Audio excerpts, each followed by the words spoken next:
কে আপনি? কারে চান? কার কাছে আসছেন? কথা বলতেছেন না, আপনার চোখ দুইটা কেমন যেন চেনা চেনা লাগতেছে। আপনি কে?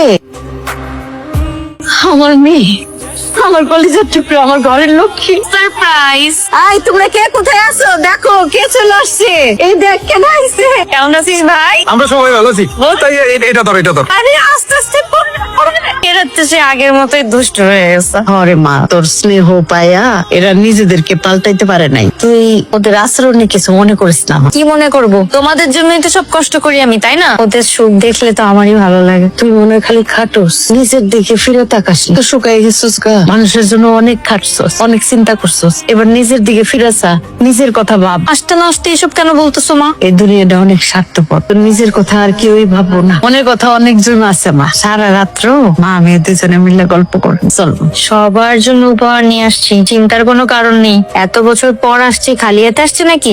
এক এক করে সবাইকে দিয়ে দিব। আপু আমাদের কিছু দরকার নেই, আপনি আসছেন তাতেই আমরা খুশি। হ্যাঁ, আমাগো বোন আমাগো মাঝে ফিরাইছে, এর চাইতে খুশির খবর আর কি হইতে পারে? বোন তোমার কোনো কিছু দোয়া লাগবে না, তুমি যে আমার গ্রুপের কাছে আইছো এতে আমরা অনেক খুশি। ঠিক আছে, এত কথা বলতে হবে না। সবার জন্য উপহার যা যা আনছি আমি সময় মতো এক এক করে সবাইকে পৌঁছাই দিব। হ্যাঁ, আরে তুই যার যার জন্য যা কিছু আনছস ওইগুলি দিয়া তাড়াতাড়ি ফ্রি ও মা। আমি খালি আমার মেয়ের সাথে কয়টা কথা বলতে চাই, এত বছরের জমানো কথা। আরে আমার মেয়েটা কত বছর পরে আয়সা নিজের বাড়িতে খাইতে বসছে। আমি একটা লোকমা খাওয়াই দিই। এই একটা জিনিস বিদেশের মাটিতে অনেক মিস করছি মা। আপু কবে বিদেশ যাইবা? মানে কইতেছিলাম কয়দিনের ছুটিতে আসছো? কি বলো তুমি এগুলা? আপু তো আজকেই আসলো, আর এর মধ্যে যাওয়ার কথা বলতেছো। আজকে হোক আর 10 দিন পরে হোক, আপু তো যাবে, চিন্তা করার কি আছে? আমার মেয়েটা আসতে না আসতে ওর যাওয়ার কথা উঠলো কেন? আর তুই কেন বললি মাত্র 10 দিন থাকবে? মাত্র আসলো মেয়েটা, না গেলে কি দরজা ও সারা জীবনে আর গেল না, তাতে কি হলো? গেল না মানে?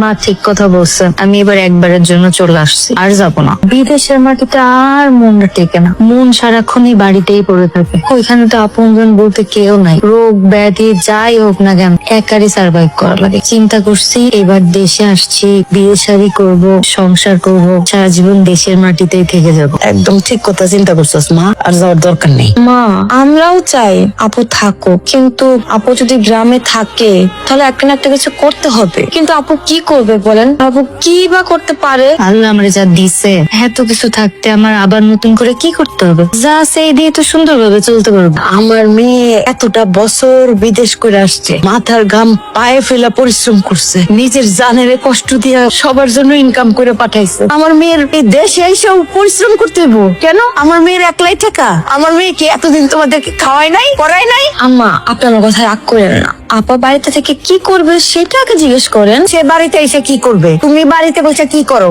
সেটা কি তুমি জানো? তুমি যা করো সে তাই করবে। তুমি যেমন সংসার করতেছো, পায়ের উপরে পা তুলে খাইতেছো, সে তাই করবে। মা থামো না, আমি গরিব হোক বড় লোক হোক একজন ভদ্রলোক দেখে বিয়ে করব। আমার ছোট্ট একটা সংসার হবে, আমি আমার সংসারটা আমার মনের মতো করে সাজাব। তুমি যেরকম সুন্দরভাবে সংসার করতে পারতেছো সবাইকে নিয়ে, আমারও তো ইচ্ছা হয় আমার একটা এরকম সংসার হোক। আরে ভাবি তুমি এসব কথা এখন না বললেও পারতে। কেমন সংসার করতে গেলে অনেক টাকা পয়সা দরকার হয়, আর সেই টাকা পয়সা আপু কোথায় পাবে? তাই আমি বলি কি, আপু আর কয়েকটা বছর বিদেশ থেকে আসো, তারপর আমরা সবাই পরিপূর্ণ হয়ে যাব, আর আপু শান্তিতে সংসার করে খেতে পারবে। তাহলে আমি যে এত বছর তোমাদের দিছি সেগুলো কোথায়? মাসুম তুই চুপ করে আছিস কেন? আমার সেই টাকা পয়সা গুলো কোথায়? আপু আই তুমি চুপ করো, আমি কথা বলতেছি না, চুপ করে থাকো। বৌমা তুমি মনে হয় ভুলে যাইতেছো যে তুমি কার সামনে বসে কথা বলতেছো।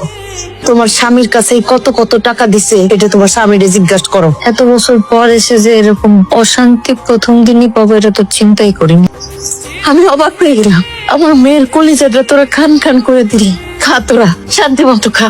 মা মা তুমি কি কিছু বুঝতে পারছ? কি বললো ওরা এগুলো? তুই কয়টা দিন একটু শান্তিতে শ্বাস নি, আমি সবকিছু তো ঠিক করতেছে, আর আমি সবকিছু বুঝে ফেলছি মা।